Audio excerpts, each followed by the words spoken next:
Do you know how Nigerians emphasize the importance or the gravity of things in their expression? Simple. As a Nigerian who has lived in Canada for over 25 years, there are just certain things that I cannot unlearn. And frankly, I don't want to unlearn. So in today's video, let's have some fun talking about some of those things.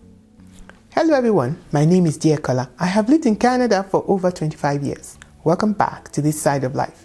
And if you're new here, welcome to the Wise Tribe, and thank you all for joining me today. So, what are those things, those habits, those Nigerian habits that I cannot unlearn, even though I have lived in Canada for so long? The first one is the great respect for your elders. Kneeling down to greet people who are older than you. Here, the Nigerian population is growing and there are many people that are older than me. I cannot but kneel or curtsy for people who are older than me. That is just a habit that I have developed. It's hard for me to do that for people who are not from my culture, right? But it's just a habit. When you see somebody from Nigeria, for example, you tend to kneel down and give them the respect that they deserve.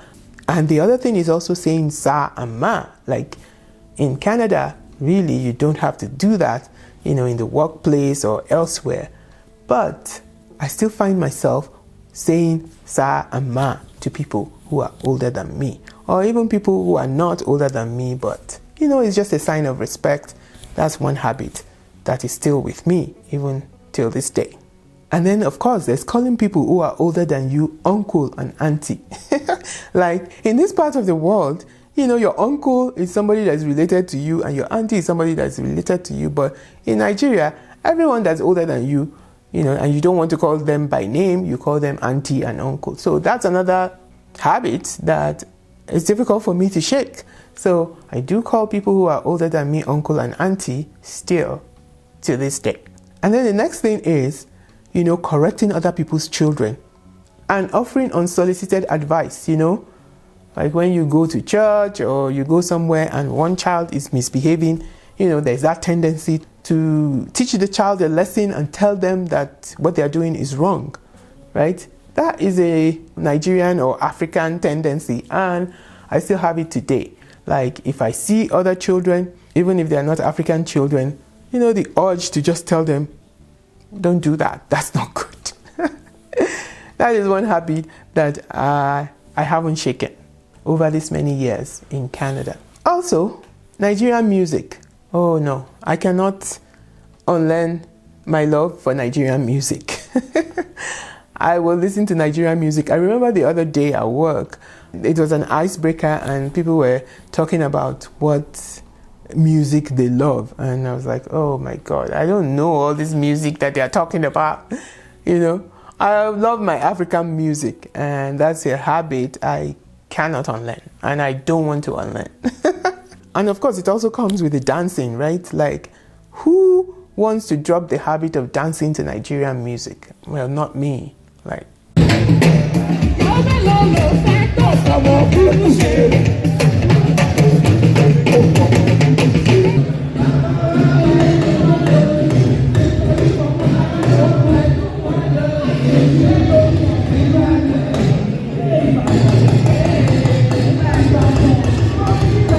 that's a habit I will have for the rest of my life.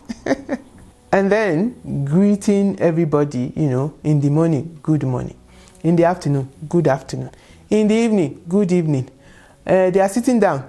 Well done for sitting down. They are standing up. Well done for standing up. Eku sitting, eku joko, eku dide, ekabo, eku le. I cannot shake those habits.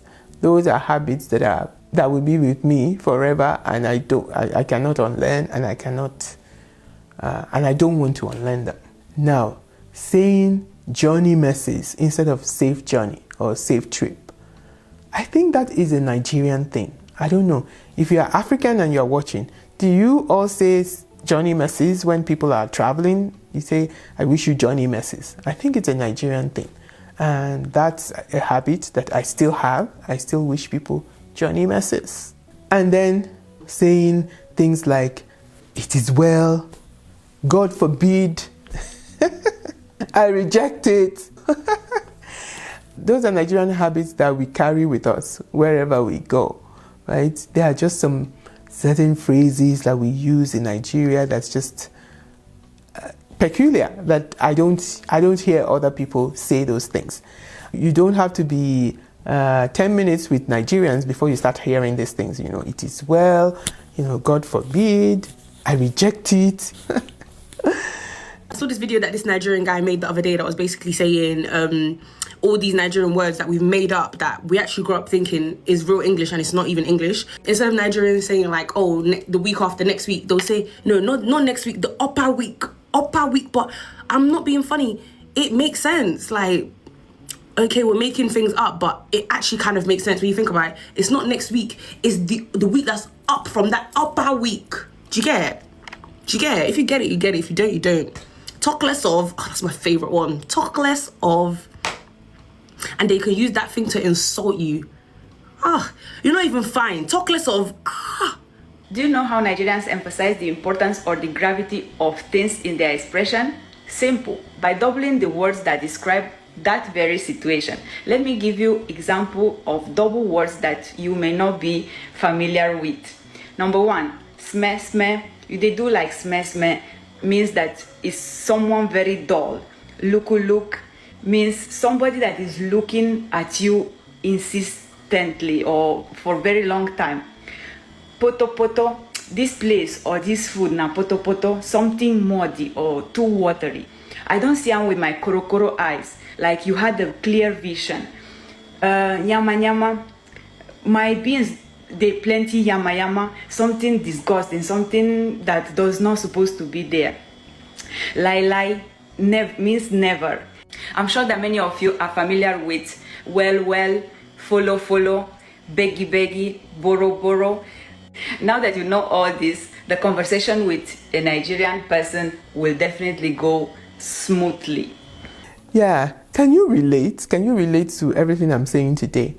Are there some habits that you have? Have you been outside of Nigeria or outside your home country for a very long time, but still have some habits from the home country that you cannot unlearn? Habits that have just stayed with you and you don't even want to unlearn, that you enjoy. I would really like to know what those habits are. Please share with us in the comment section below. That's it for today. I hope you found this video a little bit entertaining and funny and nostalgic as well. Let me know what you think in the comment section below. And don't forget to like, share, subscribe, and hit the notification bell so you know whenever I upload new videos. Also, stay tuned to this channel for much more interesting content coming your way. Until I come your way again, until the next video, you go out and make it the best days of your life. Bye!